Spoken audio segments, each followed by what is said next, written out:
नमस्कार, आपका एक बार फिर स्वागत है चतुर और चाणक्य में। और मैं चतुर आपका एक बार फिर स्वागत करता हूँ डू यू नो सीरीज के अगले अंक में। तो आइए बिना देरी शुरू करते हैं आज का यह वीडियो। तो भाई चतुर, आज तुम्हारे चतुर दिमाग में कौन सा चतुर कौतूहल है कानून से संबंधित, जिसकी शंका का निवारण आज हम यहाँ करने वाले हैं? जी गुरुजी, आज एक मित्र से कानूनी विषय पर चर्चा करते करते मेरे समक्ष एक कानूनी पहेली आ गई, तो उसी से संबंधित आज मैं आपसे कुछ प्रश्न पूछूंगा। गुरुजी, मैंने सुना है कि जो JMIC फर्स्ट क्लास और सेकंड क्लास हैं वो अनलिमिटेड फाइन जो है वो इम्पोज नहीं कर सकते, पर जो ACJM है उनके ऊपर ऐसी कोई लिमिट नहीं होती फाइन इम्पोज करने की। ज़रा मुझे इसके बारे में थोड़ा सा मेरा मार्गदर्शन करेंगे? भाई देखो चतुर, बात तो तुम्हारी बिल्कुल सही है। सेक्शन 29 के 1 को अगर 12 के 2 के साथ पढ़ा जाए तो ये पता चलेगा कि जो ACJM हैं, जो CJM की तरह ही होते हैं, उनके ऊपर भी फाइन इम्पोज करने की कोई लिमिट नहीं होनी चाहिए।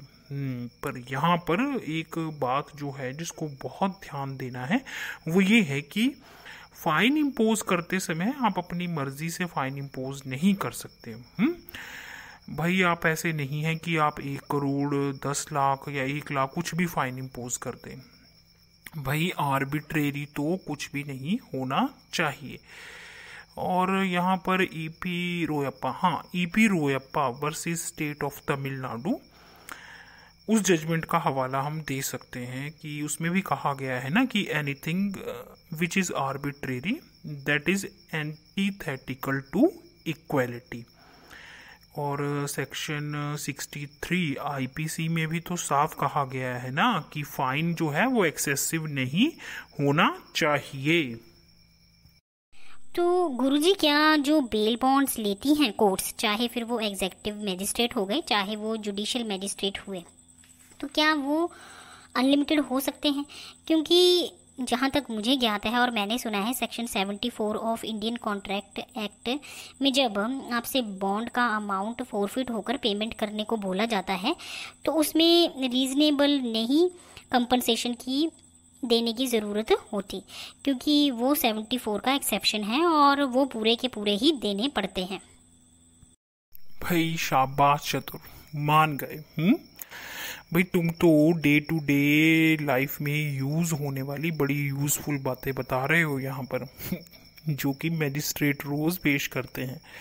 बिल्कुल सही कहा तुमने। सेक्शन 74 में बेल बॉन्ड जो एक्सेप्शन के अंदर रखा गया है ना, और इसकी ब्रीच होने पर ये पूरे का पूरा ही देना पड़ता है। लेकिन तुम्हें यहाँ पर एक बात बता दूं, सेक्शन 446 के सबसेक्शन 3 में एक अमेंडमेंट भी किया गया था भाई, जिसके तहत कहा गया है कि भाई आप सारे का सारा बॉन्ड अमाउंट जो है वो माफ कर सकते हैं, चाहे फिर वो 10,000 का बॉन्ड हो या 1 लाख का। तो उसको कम भी कर सकते हैं, रिमिट भी कर सकते हैं, लेकिन फिर आपको यहाँ पर रिटन रीजन देने होंगे, समझे? तो इन रिटन रीजंस को हम स्पीकिंग ऑर्डर भी कहते हैं। और भाई चतुर, अब ध्यान से सुनो, जिस तरह फाइन एक्सेसिव में नहीं हो सकता ना, उसी तरह आप बेल बॉन्ड भी एक्सेस में नहीं मांग सकते। भाई जजमेंट तो यहाँ तक भी कहती है कि आप किसी को जमानत पे छोड़ते समय अगर एक्सेस में बेल बॉन्ड मांगते हैं ना, तो वो आर्टिकल 21 कॉन्स्टिट्यूशन ऑफ इंडिया का वायलेशन माना जाएगा, समझे? तो मतलब गुरुजी, यहाँ पर इसका अर्थ ये हुआ कि ना तो फाइन एक्सेसिव हो सकता है और ना ही हम बेल बॉन्ड जो है वो एक्सेस में ले सकते हैं किसी से। तो इसीलिए सेक्शन 63 ऑफ IPC और 440 ऑफ CRPC बहुत इम्पॉर्टेंट हैं। भाई चतुर, बहुत अच्छे। भाई देखो चतुर, किसी और वीडियो में मैं अब तुम्हें यह भी बताऊंगा कि मैजिस्ट्रेट कितनी पनिशमेंट दे सकते हैं और किस हद तक का पनिशमेंट वो दिया जा सकता है वहां पर। और जो टट्टू लोधी की जजमेंट है उसमें जुडिशियल इनोवेशन के बारे में क्या कहा गया है by the honourable supreme court. भाई अगर देखो, ट्रिपल मर्डर हो गया है और 3 बार लाइफ इम्प्रिजनमेंट किसी को मिल गई सजा के रूप में, तो भाई वो कैसे एग्जीक्यूट होगा, यह भी तुम्हारे साथ डिस्कस करूंगा किसी और वीडियो में, ठीक है। तो मतलब गुरुजी, अब हमें इन प्रश्नों के उत्तर के लिए अगले वीडियो का इंतज़ार करना होगा।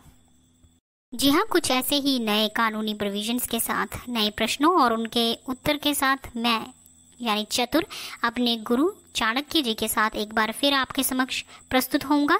तब तक के लिए दीजिए इजाज़त। धन्यवाद।